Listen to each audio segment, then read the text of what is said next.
வணக்கம். விஜய் அண்ணா வந்து பார்த்தீங்கன்னா, ஒரு அறிக்கை விட்டுருக்காராமா. ரொம்ப டீட்டெயிலா வந்து பார்த்தீங்கன்னா, டிஎம்கே எதிர்த்து அறிக்கை விட்டுருக்காராமா. நேத்து எல்லாம் பேசிட்டு இருந்தாங்க. ஜனநாயகன் படத்துடைய வியூஸ் கம்மியா இருக்குன்னு சொல்லிட்டு வந்து திடீர்னு எப்பறம் ஒரு நாளைக்கு 19 மில்லியன் வியூல அதிகமாச்சு அப்படிங்கிற மாதிரி ஒரு டிஸ்கஷன் ஓடிட்டு இருந்துச்சு. அப்புறம் பாட்டு மூலமா பல பேர் கொண்டு வந்தாங்க அப்படி இப்படின்னு நிறைய டிஸ்கஷன் போகுது. எது உண்மையா பொய்யாங்கிறதுலாம் நம்ம ஒன்றும் சொல்லணும்னு அவசியமே கிடையாது. வியூ போகுது, வருமானம் பண்ணுறாங்க, காசு போட்டு வியூ ஏற்றுறாங்கன்னா அது அவங்களோட தனிப்பட்ட பிரச்சனை. அதை பற்றி நமக்கு பேசி ஒன்றும் பிரயோஜனம் கிடையாது.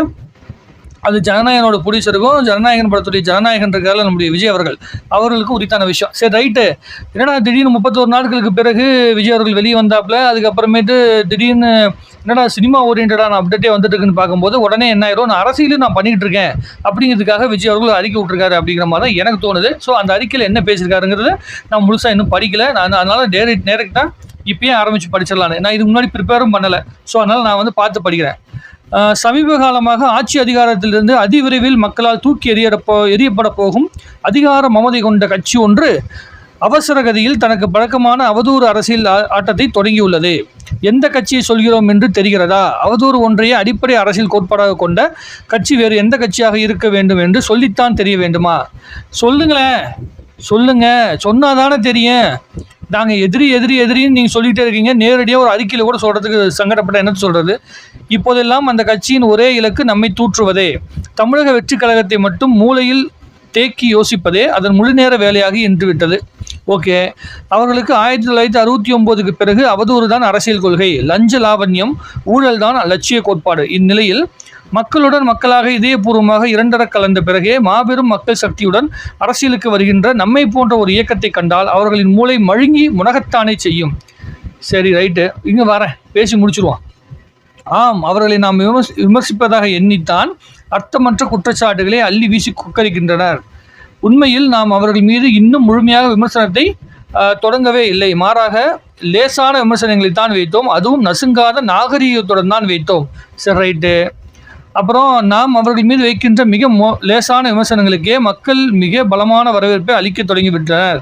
அதை கண்டு அஞ்சி நடுங்கியதால் தான் தங்கள் எம்பேராண்யம் மற்றும் ஐம்பெருங்குழுக்களை கொண்டு அதிரி புதிரியாக ஆலோசித்தும் நம்மீது மக்கள் ஏற்றுக்கொள்ளும் எந்த ஒரு விமர்சனத்தையும் வைக்க இயலவில்லை. இத்தகைய இயலாமையில் அந்த கட்சியின் தலைவர் கை கொண்டதுதான் எந்த கொம்பனாலும் எங்களை ஆட்சியை வீழ்த்த முடியாது என்கின்ற அதிகார மயக்க முழக்கம். சரி ரைட்டு, இது வரைக்கும் ஒரு சின்ன டிஸ்கஷன் பண்ணிடலாம். அதாவது விஜய் அவர்களுடைய கட்சி தமிழக வெற்றி கழகம். அந்த கழகத்தை பார்த்து திமுக அப்படிங்கிற கட்சி வந்து பயப்படுதான். 1969க்கு பிறகு வந்து திமுகவுடைய அரசியலே வந்து பார்த்திங்கன்னா எதிர்ப்பு அரசியல் தான். ஏன்னா டிஎம்கேலேருந்து வெளியே போனவர் தான் எம்ஜிஆர் வந்து ஆப்போசிட்டில் வந்ததுனால, அதே மாதிரி காமராஜ் அவர்கள் வந்து ஆப்போசிட்டில் ஆல்ரெடி ஆட்சியில் இருந்ததுனால அவர் எதிர்த்தும் அரசியல் செய்யப்பட்டது. அதற்கு பிறகு எம்ஜிஆர் வந்தாரா, தன் கட்சிக்காரங்கிட்ட அந்த சமயத்தில் எம்ஜிஆர் எதிர்ப்பு தெரிவித்தார். அதனால் ரெண்டு பேரும் மாற்றி எதிர்ப்பு அரசியல் கொண்டு வந்தாங்க. அந்த எதிர்ப்பு அரசியல் கடைசி வரைக்கும் தொடருது. ஏன் இப்போ விஜய் அவர்கள் பண்ணிட்டு இருக்காருல டிஎம்கேவை பார்த்து, அது என்ன அரசியல்? நாகரிக அரசியல். அதுவும் எதிர்ப்பு அரசியல் தான். ரெண்டு பேர்த்துக்கு தான் போட்டியே. நாங்கள் ரெண்டு பேரும் தான் அரசியல் இருக்கு. நம்ம மீதி இருக்க 120 கட்சிகள் என்ன பண்ணுது? அப்போ நீ மீதி இருக்க 120 கட்சிகளுமே ரிஜிஸ்டரான 120 கட்சிகளுமே நல்ல கட்சிகளா அப்படிங்கிற ஒரு கேள்வி வரும்ல. அதுக்கு விஜய் அண்ணா என்ன பதில் சொல்ல போறான்னு எனக்கு தெரியாது. நான் சொல்லிடுறேன்.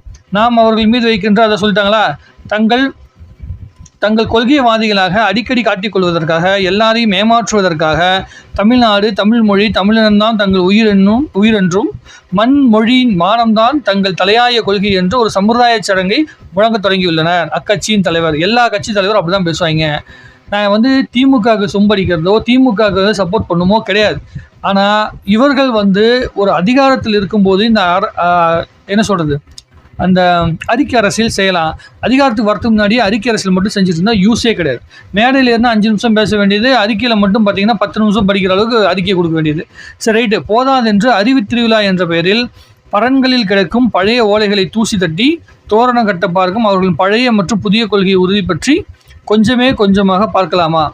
யாரை ஏளனமாக பரிகாசம் செய்தார்களோ அவர்களிடமே பதவிக்காக பம்பினரோ அப்போது எங்கே போயிற்று மானம்? சரி, ஆட்சியில் இல்லாத போது தமிழ் என்பதும் தமிழர் என்பதும் ஆட்சிக்கு வந்ததும் அதிகார பதவிகளுக்குள் அடக்கமாக அமர்ந்து கொண்டு அரசியல் சாசன கட்டுப்பாடுகள் மீது பழிபோட்டு பதவி சுகம் காணும் போது எங்கே போனது மண் மானம் மொழி மீதான கொள்கை பாசம்? சரி, விஜய் அவர்கள் சொன்னார்ல, மக்களிடம் வந்து ரொம்ப சுலபமாக இது வந்து திமுக வந்து விமர்சிக்க வேண்டிய கட்சிங்க. திமுக வந்து ஆட்சியிலிருந்து அகற்ற வேண்டிய கட்சி, ஆமாங்க.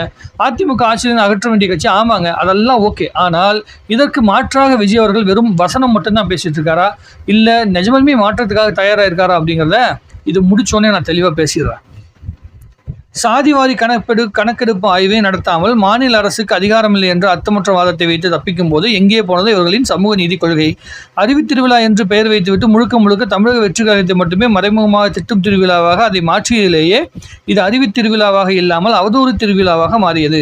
பெரியார் அண்ணா கொள்கைகளை மறந்துவிட்ட அவர்கள் மதச்சார்பற்ற சமூக நீதி கொள்கையோடு களமிறங்கி யாருக்கும் எதற்கும் வளையாமல் வலம் வரும் தமிழக வெற்றி கழகத்தை பார்த்து கொள்கையற்றவர்கள் என்று கூறுவதற்கான காரணம் அவர்களுக்கு எப்பேற்பட்ட உளைச்சலும் குமைச்சலும் இன்றி வேறென்ன? ஓஹோ, 53 ஆண்டுகளுக்கு பிறகு மீண்டும் ஆட்சி அதிகாரத்தை பகல்கனவாக போகும் ஒரு பக்கா மாஸ் கட்சி வந்து கொண்டிருப்பதை கண்டு நாள்தோறும் நாக்குள்ளறி உளரும் அவர்களுக்கு நாம் சொல்வதெல்லாம் என்ன தெரியுமா?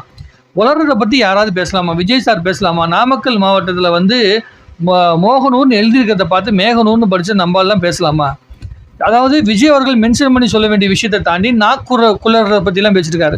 எனக்கு குளறதை பற்றி பிரச்சனை கிடையாது. நம்மளை நம்பிலாம் பெரிய குரூப்லாம் ஒன்றும் கிடையாது. ஆனால் விஜய் அவர்களை நம்பி பெரிய கூட்டமே இருக்குது. சும்மா வெறும் அறிக்கையில் மட்டும் பேசிட்டு இருந்தால் போதுமா? பவள விழா பாப்பா, நீ பாசாங்கு காட்டல் ஆகாது பாப்பா, நீ நல்லவர் போல நடிப்பதை பார்த்து நாடே சிரிக்குது பாப்பா அப்படிங்கிறத விஜய் அவர்கள் தன்னுடைய கண்ணாடியிலும் பார்த்து ஒரு சுய பரிசோதனை செய்து கொள்ள வேண்டும். இப்போது சிம்பிளாக சொல்கிறாங்க, நம்ம வந்து ஒரு கொள்கை எடுத்துகிட்டு போய் மக்கள்கிட்ட சொல்கிறோம், மக்கள்கிட்ட நம்ம மனசுக்கு நெருக்கமாக இருக்கிறோம் அப்படிங்கிற விஷயத்தை விஜய் சொல்கிறாருல. அப்போ அந்த மக்களுக்கு அடிபட்டிருந்த நேரத்தில் வந்து ப்ரெஸ்ஸை கூட மீட் பண்ணாமல் என்ன பேசிகிட்டு இருக்காரு விஜய் அப்படிங்கிறது ஒரு கேள்வி இருக்குது இல்லை? இப்போ ஸ்டாலின் அவர்கள் வந்து அரசியலுக்குள்ளே இருக்காரு, உதயநிதி ஸ்டாலின் அரசியல் இருக்காரு. அவங்க விழா எடுத்திருக்காங்க, அதை தமிழக வெற்றி கழகத்தை கலாய்க்கிறாங்க. சரி, அது வந்து கலாய்க்கிறாங்க, சரி மறைமுகமாக கலாய்க்கிறாங்க, இல்லை நேரடியாக கலாய்க்கிறாங்க, எப்படியோ கலாய்க்கிறாங்க, சரி இருக்கட்டும். ஆனால் அவங்க அத்தனை பேரும் ப்ரெஸ்ஸை மீட் பண்ணிட்டாங்களா இல்லையா? ப்ரெஸ்ஸுக்கிட்ட பேச தயாராக இருக்காங்களா இல்லையா? இந்த வார்த்தைகள் இருக்குல்ல, இப்போ எழுதின இதே வார்த்தைகள்லேருந்து கேள்வி கேட்டால் விஜய் அவர்கள் பதில் சொல்லுவாரா? இந்த அறிக்கைக்குள்ளே இருக்கிறத அப்படியே வந்து மறுபடியும் பார்த்து எந்த வித சலனமும் இல்லாமல் நாக்குறலாமல் ஸ்பெல்லிங் மிஸ்டேக் இல்லாமல் விஜய் அவர்கள் படிச்சிருவாரா அப்படிங்கிற ஒரு கேள்வி இருக்குல்ல. அதுக்கு அவங்க கேட்டாங்கன்னா எங்கே போய் நிற்பாங்க? சரிங்க, அவங்க ஆட்சிக்குள்ளே இருக்காங்க. அவங்க ஏதாவது நீங்கள் என்ன தெரியுமா சொல்லுவீங்க? ஸ்டாலின் சார் படிச்சிருவாரா, உதயநிதி படிச்சிருவாரான்னு. அவங்க தப்பாக படித்தாலும் கையில் அதிகாரத்தை வச்சுருக்காங்கல்ல, நீங்கள் அதிகாரத்தை பிடிக்கணும்ல. அதிகாரத்தில் இருக்கிறவன் தப்பாக படித்தாலும் விமர்சனமும் மீம் போட்டுட்டு போயிடுவான். ஆனால் அதிகாரத்தை பிடிக்கணும்னு நினைக்கிறவன் தப்பாக படித்தா உனக்கு படிக்கவே தெரியல, நீ எப்படி அதிகாரத்துக்கு வந்து என்ன செய்ய போகிறேன்னு கேட்பானா கேட்க மாட்டானா? சாமானிய மக்கள் பேப்பரில் எழுதியிருக்க தமிழே படிக்க தெரியல, நீ எப்படி வந்து அரசியல் பண்ணுவ? மக்களுக்கு அடிபட்டு கிடக்கிறப்போ நீ அந்த இடத்துல நிற்கவே இல்லையே, நீ எப்படி வந்து நம்ம மக்களுக்காக போய் நிற்ப? நீ பஸ்லேருந்து கீழே இறங்கலையே, எப்படி எங்களுக்காக வந்து நீ தரையில் இறங்கி நிற்பன்னு கேள்வி கேட்பான்ல. அதுக்கு என்ன பதில் சொல்லுவாங்கன்னு எனக்கு தெரியலப்பா, நீங்களே முடிவு பண்ணிங்க. நேற்று நடந்த சிறப்பு தீவிர திருத்தத்திற்கு எதிரான ஆர்ப்பாட்டத்தில் கூட யாரை விமர்சிக்க வேண்டுமோ அவர்களை விமர்சிப்பதை விட நம்மை திட்ட வைத்து அகமகிழ்ந்ததே நடந்தது. எல்லா வகையிலும் கபட நாடகம் ஆடும் அவர்களது அவல ஆட்சியின் லட்சணங்களை மக்கள் மத்தியில் அம்பலப்படுத்துவோம். மேலும் மக்கள் சக்தியின் மதிப்பை வருகின்ற 2026 சட்டமன்ற தேர்தலில் மக்களுடன் மக்களாக இணைந்து நின்று இந்த அவதூறு மன்னர்கள் உணரச் செய்வோம். சரி, ரைட், இதான் அவரோட அறிக்கை. நான் பேசிட்டுமாங்க.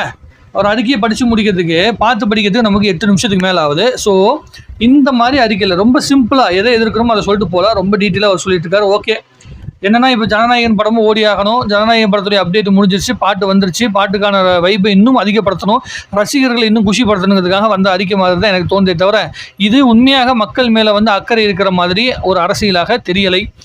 அதாவது ரசிகர்களை இன்னும் வந்து டியூன் பண்ணிக்கிட்டே இருக்கிற அரசியலாகவும் ரசிகர்களை இன்னும் வந்து வைப் ஏற்றணுங்கிறதுக்காக மட்டுமே பண்ணிட்டு இருக்கிற அரசியலாகத்தான் எனக்கு படுது, நான் பார்த்த வரைக்கும். ஏன்னா ஒரு அரசியல்வாதி அப்படிங்கும் பொழுது அது நிறைய விஷயங்கள் நேரடி தொடர்பில் இருக்கிற மாதிரி ஒரு தோற்றம் வரணும். விஜய் அவர்களிடம் நேரடி தொடர்பில் வந்து புஷி ஆனந்த் அவர்கள் இருக்காங்க. அவரை சுற்றி இருக்கிற ஒரு 4-5 பேரை தவிர வேறு யாராவது, ஏன் செய்தி தொடர்பாளர் கூட விஜய் அவர்கிட்ட நேரடியாக பேசுன மாதிரி நிறைய வீடியோக்கள் நீங்கள் பார்த்துருக்கீங்களா? கிடையாது.